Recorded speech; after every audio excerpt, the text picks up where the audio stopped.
Back on the Ride 950 Lounge, still joined by the best team in radio. We have a special guest. We have a gentleman that, in my opinion, is looking to make history. He's on his maiden voyage for the 950 Lounge show. He's running for New York 14th Congressional District, and he knows the odds, but he's the man up to get it going and make the odds come reality. Ladies and gentlemen, welcome to the 950 Lounge show, Mr. Marty Dolan. How are you, sir? Good day to you. You're doing great. Good to be on your show. We appreciate some time. Let's get right into it. You know, some folks will say your opponent is kind of a celebrity of sorts.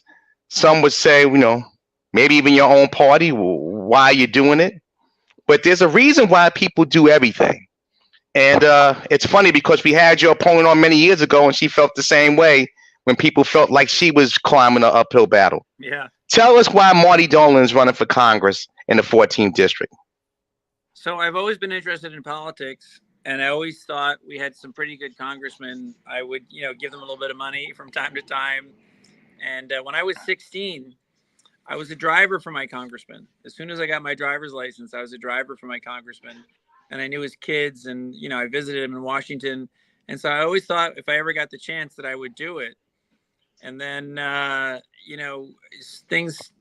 the radicals came in, and I thought that was pretty interesting that, Bowman was not, he was an unknown. AOC was an unknown. And I thought, this is pretty cool. Like, these guys are getting involved, and let's kind of see how they do. And really, one of the reasons I'm getting involved is I'm following their example, because I figured if they could do it, I could do it, and no reason to kind of not pursue my dream. So I just got some free time. I finished up a couple of other work projects, and I thought now's the time to do it, because the radicals have got enough of a track record now where you can really evaluate what they've done. Bowman's there for 4 years, AOC's there for 6 years, and I think that's enough. I think people can see it's a fair test. You can't be against them trying, but after 6 years you have to say, look, hasn't worked out. Without question. So going from insurance executive to politician, what are some of the differences? Is it just as a hustle as working in a 9-to-5 world, or is it a different animal all to itself? Kind of explain that. So I've been described as an insurance executive, but I'm not really. I was a banker who covered insurance companies. And so most people don't really follow the sector that I was involved in, but I was involved in a sector that's basically responsible for keeping the world safe. So if you, like the World Trade Center, for example, the insurance for that wasn't in New York. They're not allowed to have it in the same place where the bad thing could happen. It's spread out all over the world. So if you think about it, my job for the last 30 years was keeping the world safe and really dealing with the best lawyers, the best accountants, the best actuaries. It doesn't sound too sexy, but very important nevertheless. It's hugely important, and it's very international. And I thought it was great training, because if you're going to do anything in Congress, you have to understand the law. You have to understand, accounting. You have to be ready to get your work checked by everybody. I've had my work checked by lawyers for the last 40 years. And so I thought about it, and I thought, there's nobody in Congress who really, has that background. Why not get involved? Because we have a $35 trillion debt. New York is paying a 14% extra income tax compared to the rest of the country. And I think we should fix that. And I don't think there's anybody in Congress who'd have my skill set to try to fix those. Without question. Backstage? Yeah, I'm just saying right there, because that's something new that a lot of people don't know about, hearing about New York having that much of a debt.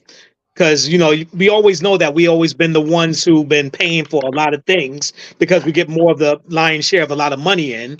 But we never knew that we was paying that much. We was that much into debt itself. Well, can you explain that a little bit to us? If you look at your pay stub, you pay 4% to New York City and you pay 10% to New York State. Now, let's say you're living in England. I did live in England. They don't tax London extra. And you're living in France. They don't tax Paris extra. But in Paris, they sweep the streets every morning. So you have to ask yourself the question, which is, 14% is, I played baseball a lot when I was a kid. That's one hit every 7 at bats. So basically you're working 1 day a week for New York City and New York State. If you live in South Carolina, you're not paying that. And so you have to ask yourself, why am I paying this money? Yeah. If there's, more crime, the rent is higher. And this was never really a problem until working from home. But now people can work from Right. home, and they could say, your broadcast, I know, is I think it's in City Island, but you could broadcast from anywhere. And that's what people are doing. They're leaving. And so when people leave, then you have to raise taxes from the people who stay, and the whole thing, then you have, instead of having 10 cops, you have 7 cops, and crime goes up, and it goes on and on and on. And, you need somebody with training who can go in there and figure that out. Mm. Good, Mike. I'm curious, is there one, I understand the landscape of what prompted you to go into politics. I would say corporate experience has its own politics, so you were kind of already prepared for who to talk to, how to talk to who, what's the best time. But was there one moment in particular that was that push over the line where you just said, I've had enough? It's time for me to make an attempt to make change. Yeah, I think I wanted to see what happened with the Amazon decision, and the Amazon decision is like the most baffling decision I've ever heard of. There's been about 11,000 people who served in Congress. If you go back to the founding fathers, every one of them has been accused of trying to bring jobs to their district, because that's the job. You're trying to basically make a case to bring resources to your district. And I want to connect it to something. There's this really great woman in New York named Jennifer Jones Austin. She gets involved with the Association for the Better New York, and I studied some of the things. She's worked on income inequality. Now, income inequality, everybody's like, we have to not have income inequality. And income inequality starts when you're 10 years old.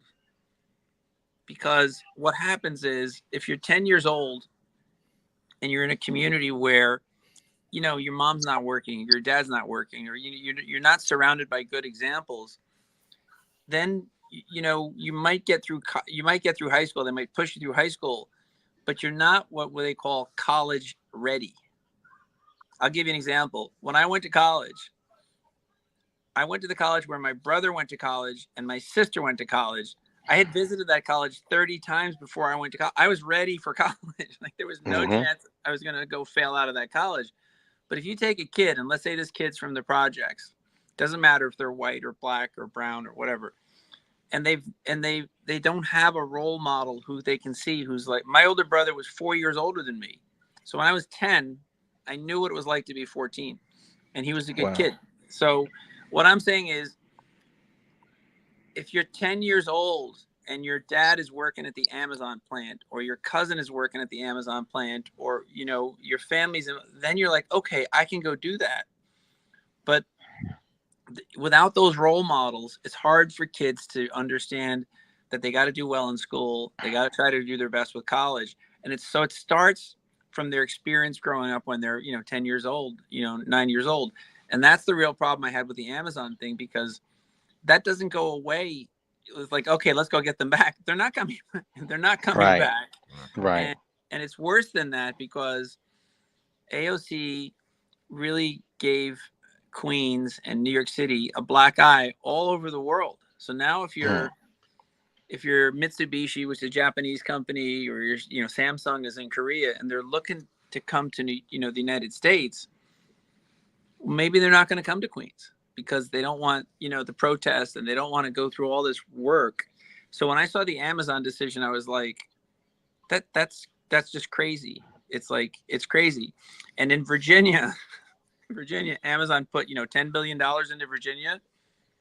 They've put another $42 billion into Virginia on top of their original 10 billion, because, once they're there, they're stuck. Like, you've got them. And then the jobs, the jobs flow down, and eventually that 10-year-old kid is a 22-year-old computer programmer, and he's earning, he's earning $100,000. He's not flipping burgers at Burger King. That's how you solve income inequality. Without question. Again, we're talking to 14th Congressional District nominee Marty Dolan for the Democratic seat. I'm the candidate. So I hope candidate. I'm tomorrow. Well, we're putting good juju in there. Candidate. My apologies. Spoke a little too soon. Marty, I want to kind of dive into the 14th district, and obviously it's a unique district based in Bronx, Queens. Peppered around a lot of diversity. How has your journey been getting to the different neighborhoods? Obviously, Backstage met you for breakfast on Saturday, and that's how we're doing this today. But how has the journey been from, City Island to Van Ness to Jackson Heights to East Elmhurst? Talk about just the diversity of the district. It's such an amazing district. I call it like I think it's it has to be one of the most diverse. People say Queens is diverse, but then when you put the South Bronx and, the different communities on it, I would say it's almost impossibly diverse. Now, I have a sister who's even crazier than I am, and she has a motorhome, like a recreational vehicle. And she said, you don't need an office, so you're going to go around the Bronx and Queens in my home. In the motorhome, and you're gonna be rolling with Dolan. And I said, that's a great idea, but that's cute. That's cute. Yeah, but she's never driven in the Bronx. It's like, you're gonna last about 5 minutes with those potholes. So I've lived in New York for more than 20 years. I had a brother who lived in Queens. I have nieces and nephews all over the city, so I had a little familiarity with Queens and even more with the Bronx.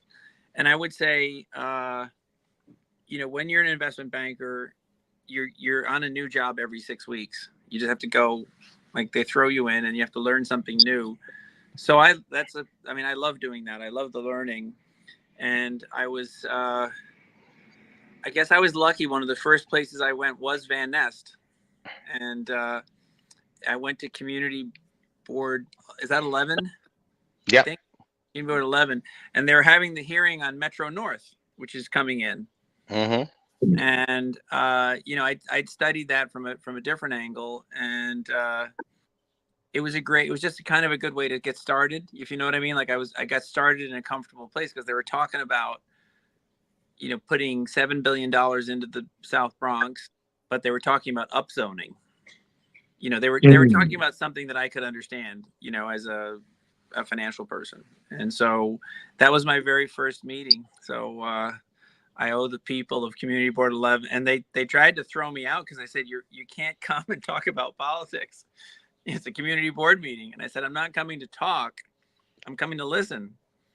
And that I think was the right way to play it. And so I learned all about the Metro North project, which I think is fantastically important to the Bronx. It's just like, so it goes right back to the 70 years of, Robert Moses and the highways and the fact that there's no stops in the Bronx. So, I started there, and then I was fortunate in that I had, I would call him a friend, but I had a guy I knew who became a friend who lived in Clawson Point. He lived right down on the water. And I'd met him through something else, and he took me around Soundview. And man, like if you don't, from Soundview to Van Ness to City Island to Throgs Neck is like you're going all over it's like you can't see more diversity than that. It's incredible. Right. So I was lucky that I had a friend he lives right down in a place called Lighthouse Court, and he let me stay. Well. He let me stay down, not in a gated community, just in one of those little. It's like a nice townhouse. It's not.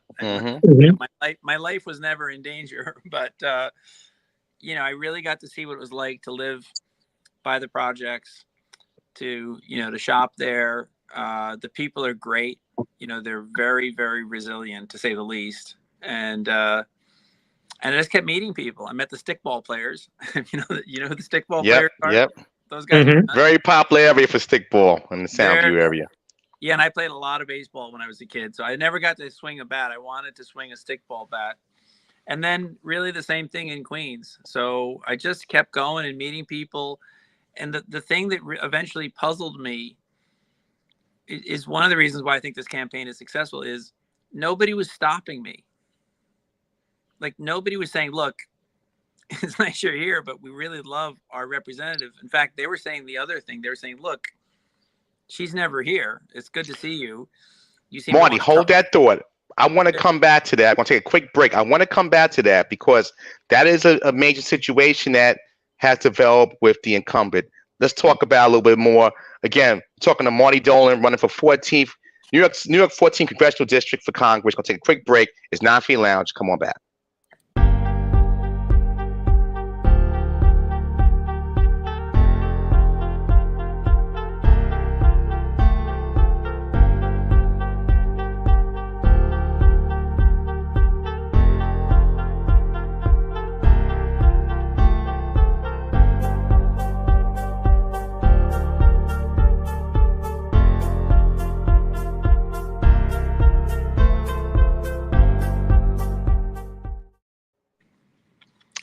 We're back on the Ride 950 Lounge, still joined by Mr. Marty Dolan, again running for 14th Congressional District in New York for Congress, and he's giving us a few minutes of his time. Before we went to break, you was kind of talking about just your journey through the district, and while maybe you thought you was going to hear certain things, you was hearing about people saying that the representation is not here. Kind of dive into that a little bit more. Yeah, so for example, when I went to the Community Board 11 meeting, and we're talking about Metro North, I thought this is a super complicated project. Like, they got to change the electricity on the train because Metro, with Amtrak, the wires are above, and with Metro North, it's below, and they have to fix the bridge. They're going to put in 7,000 apartments, and I was like, where's AOC? So she wasn't coming to these meetings, and that was the feedback in every community that I went to, which was that she just doesn't, not invested in the regular way meetings. And of course, I did live also in Westchester. I had places all over New York City. I lived in Westchester, and I'll tell you, this is a story that happened to me almost the same time, because when I started running, I was running against Jamal Bowman. And in February, it was Black History Month. And so I went to, they had a poetry reading at the Greenberg Public Library, and I was going to go, and I was going to, learn something about Black history.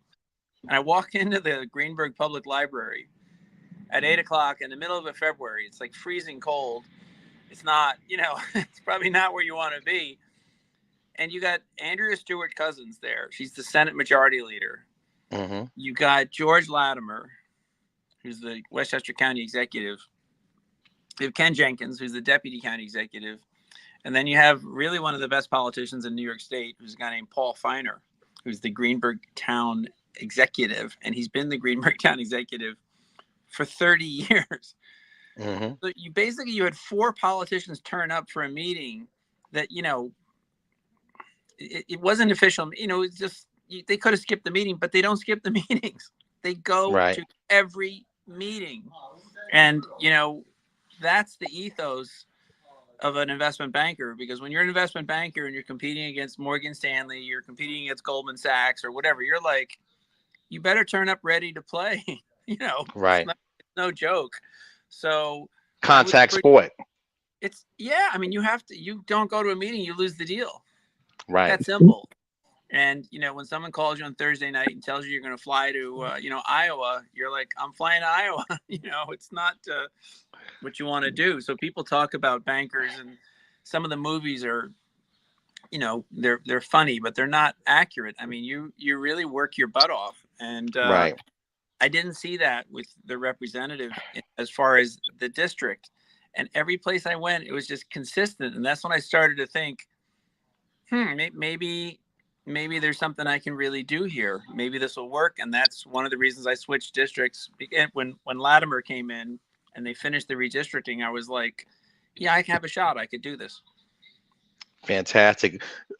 again, when we talk about just today's politics, right? And we a place where you're trying to go when we look at Congress and Mm-hmm. female butch body and all the theatrical stuff that makes normal people like myself and maybe my constituents here, my brothers here, 950, feel like what's going on with our politicians. What do you believe when you hit DC, if you are successful? What will you change immediately, and what would you change immediately for the 14th congressional district? So let's pretend we have a time machine and it's Wednesday morning. Like, I don't have to live through the next 36 hours of uncertainty. Right. And let's say let's say I win the race tomorrow, and the world is going to change. I mean, it'll immediately change. There's going to be like 500 million people in Europe, in Asia, in the United States will look at the result and say, wow, like we thought this was like a permanent case of paralysis that the United States has. Their system has worked the way it always does. It always corrects itself. And so the United States is back. That's what's going to happen, like, in 27 hours or whatever it is, 30 hours. It's that important. Like, it'll change the way people see the United States. It'll change Eric Adams overnight. And Eric's a cop. He should know better, but he's hemmed in on the left by the radicals in some of the changes that he knows he needs to make. We need to give the judges more discretion on bail. Like bail reform, I understand the point of bail reform, which is people said it's racist. People don't have the money. Okay, fine, but you can't commit a crime 10 times in one day. The judge should be able to say, look, I don't want to see you again, and if I see you again, you're a menace to society, right? And you're going to stay in jail until you're tried. So there's simple things like that. And the Democratic Party will change too if we come to this thing on Wednesday morning where you're like, holy, you know what? This guy beat AOC. You're going to find 20 people like me or maybe more qualified coming out of the woodwork. Right. To run against the socialists and say, let's get things back on track. Let's not have, I don't want to use any names because just have enough to talk about in my district. I don't need, but you're going to think about all the great leaders who you've met in your life in whatever business venture it might be. Maybe they own some restaurants, or maybe they're a lawyer, or maybe they're whoever. They're going to say, that guy Marty Dolan went out and did it. I should give it a try. And so you're going to have really, things are going to go back to the center very fast. And when I get to Washington, the first thing I want to do is change our national motto. So our national motto, which is on some of the currency still, for 180 years, was this Latin expression, e pluribus unum, which means that of many, we are one people. And that was changed in the 1950s to "In God We Trust," which makes no sense since we're not supposed to mix government and religion. But I like the idea that our national motto should be "Let's work together." And I'm going to sponsor a bill that says let's get things back on track. We need campaign finance reform. We need to get the politicians off of the talk shows. So we can't have politicians on, Colbert. That's entertainment. That's not news. We have to reduce the size of the campaign budgets. People make fun of the fact that we've got much less money than AOC. Well, you wouldn't know it from the results. We're doing just fine with our leaflets and getting out and seeing people. But you shouldn't be spending, $10 million, $3 million on campaigns. It doesn't make any sense. What you should be doing is limiting it like they do in England and other places around the world. And you force the candidates to go walk the streets and meet the people. That's how you're going to make the government better. Well, Marty, we got a few minutes left, and I can't thank you enough. I can almost call you Buster Douglas or the 68 Jets. I know what you're dealing with, but in this next 30 seconds, tell the people of the 14th district why Marty Dolan is the choice. The floor is yours. I thank you very much. I would say for two reasons. One is I don't think your current representative is doing a good job.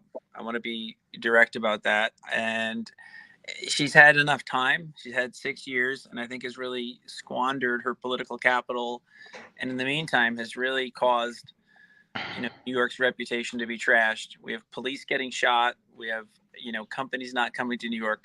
But having said that, I think I have great credentials to be in Congress. I think that my international experience, I've worked internationally for 15 years, my financial experience and my team building experience. I worked at 3 or 4 different investment banks.